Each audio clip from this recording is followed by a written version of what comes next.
For today's topic, I was talking to a friend of mine, and she went to a conference about businesses and entrepreneurs. And she stood up and she said, well, the thing is, I have to come out my comfort zone because I am an introvert. And the person replied and said, I am too, but my business is not. Really made me think about the podcast, especially for creatives, and how we can really utilize that. How can we truly say, yeah, you may be an introvert, but your business is not? It's really funny that you said that because I also had a similar conversation with one of my sisters.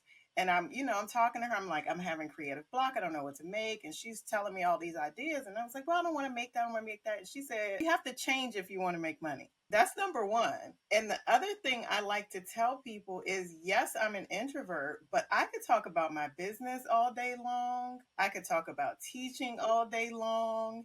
And then once I've expired and worn myself out from talking about my business and talking about teaching, I'm going to go right back into my cocoon and lay under the covers and watch trash TV. And it's a different way of looking at, say, oh, I'm an introvert. Yeah, you are, but at this point, when you're trying to run a business, it doesn't matter. Some remedies for that is like to hire out like the marketing, or maybe hire out the social media, and basically give them your brand voice. I mean, if you don't like to do that kind of thing, I'm actually in the process of doing that now. And I think it's a good step forward, because you can't run a business if nobody knows who you are, One of my other sisters pointed out to me, she said, I had on the duster you made me, and the person that I was with wanted to buy one, but when I went to your Instagram, there wasn't anything on there. She said the only thing on your Instagram for the past few months is your podcast and your events. You don't have any products on there. And I was like, you're absolutely right. And so it puts you in that mindset of, in this time that we're living in, where everything is very fast, and 3 seconds on TikTok and 10 seconds on Instagram, and your reel got to catch their attention, and you got to have the right music. It will take me 3 days to do a reel. Like, I can do it, but I do it when I want to, or when I'm making something, I'm like, this is hot. But it only happens when I'm making stuff for me. So I got to get out of that too, It has to be a consistent push to do it, right? So, I mean, honestly, I just got I forgot the name of the app. I know you can find it anywhere, but you can schedule your postings ahead of time. But you can just start posting it to that, and then it goes out. So it's consistency. And as an introvert, you have to be in the mood to socialize. It's like I tell my students all the time, it's not that we can't do it, and it's not that, in our case, it's not that we don't know how to do it, it's that we don't want to do it. And by we, I mean me. And I have hired a person, it didn't quite work out, so now I'm a little gun shy about spending money on somebody who's not going to give me the results that they promise, because the other thing with being a small business is money is precious. And if I hire you to do something and you are still coming to me every week and asking me for ideas, it is a want. It's like I don't want to do it, but at the same time, I'm not comfortable doing it because I don't do it enough. You know what I'm saying? So it's just like you have to get out of your comfort zone. And every time you post, you say, okay, I have to get out of my comfort zone. I have to do this because this is my business. My business is not, so people can see what you do, see your products, see all of this stuff. So it's just like a reminder that you have to really get out of your comfort zone and start doing stuff even when you don't want to.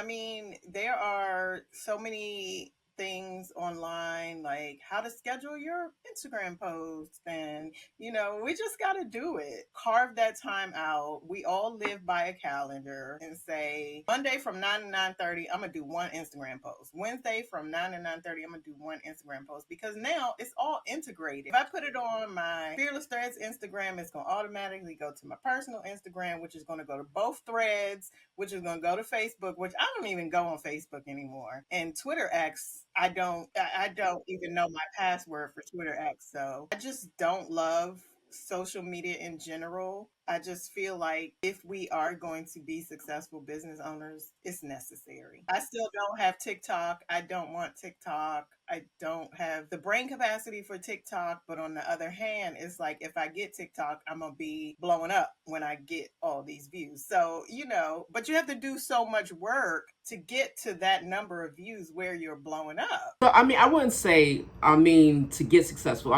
We do have a level of success. It's just to get to the next level of success. You know what I'm saying? So it's just to that consistency because, word of mouth, all this. You don't necessarily have to be on social media to run a business. You can be successful without it. But, social media is like a linchpin in a lot of things. You know what I'm saying? Because if you don't have any following or you don't have that platform, some people look at you sideways, It's actually the new business card. I will have people say, "What's your Instagram?" before they say, "What's your website?" Absolutely. I'm on all of those platforms. I'm on every platform. TikTok, LinkedIn, even though I think I've only posted the podcast on TikTok. Yeah, on LinkedIn, I think I'm like, you've got to do better. You're on episode like number 3. And we just passed 25. So I know like that it has to be consistent because that's where my clientele is. And my clientele is on Instagram and on Facebook and on TikTok. TikTok is like watching a child just run in circles all day long until they get tired. That's what TikTok feels like to me. I think this will go into our accountability session. It depends on the business because for Region Design Lab, LinkedIn is my go-to. I have an Instagram, but it's not really. But LinkedIn is where I need to be. But with Cover Me Chic, it's like Naima said, it's Facebook and Instagram. And of course Threads when I sign up. Oh, okay. I'm Zahir from Cover Me Chic and Region Design Lab, along with Naima from Fearless Threads. And Letitia from Keeping You in Stitches. See you next time.